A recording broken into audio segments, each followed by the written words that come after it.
ವಿಜಯನಗರ ಜಿಲ್ಲೆಯ ಹೊಸಪೇಟೆ ತಾಲೂಕಿನ ಹೊರವಲಯದಲ್ಲಿರ್ತಕ್ಕಂಥ ತುಂಗಭದ್ರಾ ಜಲಾಶಯದ 18ನೇ ಕ್ರಸ್ಟ್ ಗೇಟನ್ನು ಈಗಾಗಲೇ ತಂತ್ರಜ್ಞರ ತಂಡ ಅಳವಡಿಕೆ ಮಾಡಿರ್ತಕ್ಕಂಥದ್ದು. ಹಾಗಾಗಿ ಈ ಭಾಗದ ರೈತರಿಗೆ ಒಂದು ಖುಷಿಯ ವಿಚಾರ ಕೂಡ ಸಿಕ್ಕಿರ್ತಕ್ಕಂಥದ್ದು. ನಾನೀಗ ವಿಜಯನಗರ ಜಿಲ್ಲೆಯ ಅದೇ ಹೊಸಪೇಟೆ ತಾಲೂಕಿನಲ್ಲಿರ್ತಕ್ಕಂಥ ಹೊರವಲಯದಲ್ಲಿರ್ತಕ್ಕಂಥ ತುಂಗಭದ್ರಾ ಜಲಾಶಯದ ಮುಂಭಾಗ ಅಂದರೆ ಕೇವಲ 10 ರಿಂದ 15 ಅಡಿ ಮುಂಭಾಗದಿಂದ ಲೈವ್ ದೃಶ್ಯಾವಳಿಗಳನ್ನು ನಿಮಗೆ ನಾನು ತೋರಿಸ್ತಾ ಇದ್ದೇನೆ.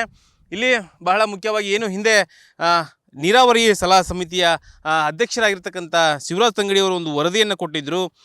ಯಾವೆಲ್ಲ ಕ್ರಸ್ಟ್ ಗೇಟ್ಗಳನ್ನ ಮೇಲೆತ್ತಲಿಕ್ಕೆ ಮತ್ತು ಕೆಳಗೆ ಇಳಿಸಲಿಕ್ಕೆ ಆಗದೇ ಇರತಕ್ಕಂಥ ಒಂದು ಕ್ರಸ್ಟ್ ಗೇಟ್ಗಳ ಬಗ್ಗೆ ಒಂದು ಮಾಹಿತಿಯನ್ನು ಕೂಡ ಕೊಟ್ಟಿದ್ದರು. ಹಾಗಾಗಿ ಆ ಕ್ರಸ್ಟ್ ಗೇಟ್ಗಳನ್ನು ಮೊದಲ ಹಂತದಲ್ಲಿ ಸೆಲೆಕ್ಟ್ ಮಾಡಿಕೊಂಡು ಆ ಕ್ರಸ್ಟ್ ಗೇಟ್ಗಳನ್ನು ಕಟ್ ಮಾಡೋ ಮುಖಾಂತರ ಹೊರಗಡೆ ತೆಗೆಯತಕ್ಕಂಥ ಕೆಲಸ ಕೂಡ ಆಗ್ತಾಯಿದೆ. ಅದರ ಜೊತೆಗೆ ಈಗಾಗಲೇ 18ನೇ ಕ್ರಸ್ಟ್ ಗೇಟನ್ನು ಸಂಪೂರ್ಣವಾಗಿ ಏನು ಅಳವಡಿಕೆ ಮಾಡಿರ್ತಕ್ಕಂಥದ್ದು. ಭಾಳ ಪ್ರಮುಖವಾಗಿ 18ನೇ ಕ್ರಸ್ಟ್ ಗೇಟ್ನಿಂದ ಏನು ಹೊಸ ಹಳೆ ಬಿಡಿಭಾಗಗಳು ಏನಿದ್ವು ಅವೆಲ್ಲವೂ ಕೂಡ ಹೊರಗಡೆ ತೆಗೆದು ಹೊಸ ಕ್ರಸ್ಟ್ ಗೇಟ್ಗಳನ್ನು ಸಂಪೂರ್ಣವಾಗಿ ಕೂಡಿಸ್ತಕ್ಕಂಥ ಒಂದು ಪ್ರಯತ್ನವನ್ನು ಕೂಡ ಇಲ್ಲಿ ತಂತ್ರಜ್ಞರು ಮತ್ತು ಸಿಬ್ಬಂದಿ ವರ್ಗ ಮಾಡ್ತಾ ಇರ್ತಕ್ಕಂಥದ್ದು.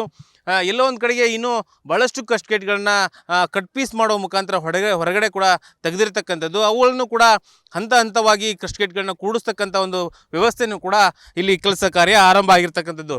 ಕಳೆದ ಒಂದು 15-20 ದಿನಗಳಿಂದಲೂ ಕೂಡ ನಿರಂತರವಾಗಿ ಕ್ರೇನ್ಗಳನ್ನು ಬಳಕೆ ಮಾಡಿಕೊಂಡು ಈ ಕ್ರಸ್ಟ್ ಗೇಟ್ಗಳನ್ನ ಕಟ್ ಮಾಡೋಂಥ ಪೀಸ್ಗಳನ್ನ ಹೊರತೆಗೆತಕ್ಕಂಥದ್ದು ಮತ್ತು ಹೊಸ ಕಟ್ ಪೀಸ್ಗಳನ್ನ ತೆಗೆದುಕೊಂಡು ಬಂದು ಗೇಟ್ಗಳಿಗೆ ಕೂಡ್ತಕ್ಕಂಥದ್ದು ಇವೆಲ್ಲವೂ ಕೂಡ ಕಾರ್ಯಗಳು ನಿರಂತರವಾಗಿ ನಡೀತಾನೆ ಇದ್ದಾವೆ.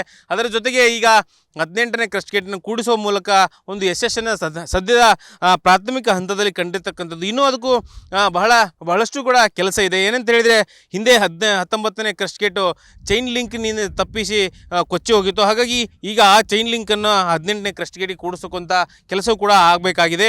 ಅದರ ಜೊತೆಗೆ ಸರಿಸುಮಾರು ಏನು ತಂತ್ರಜ್ಞರು ವರದಿಯನ್ನು ಕೊಟ್ಟಿದ್ದರು, ಕನ್ನಯ್ಯ ನಾಯ್ಡು ತಂಡ ಏನು ವರದಿಯನ್ನು ಕೊಟ್ಟಿತ್ತು, ಏನು ಕೇಂದ್ರದ CWC ಅಧಿಕಾರಿಗಳ ತಂಡವು ಕೂಡ ವರದಿಯನ್ನು ಕೊಟ್ಟಿದ್ವು. ಅವೆಲ್ಲವನ್ನು ಕೂಡ ಪರಿಗಣಿಸಿ ಸರಿಸುಮಾರು 33 ಕ್ರಸ್ಟ್ ಗೇಟ್ಗಳನ್ನ ಕೂಡಿಸ್ತಕ್ಕಂಥ ಒಂದು ವ್ಯವಸ್ಥೆ ಕೂಡ ಆಗ್ತಾ ಇದೆ.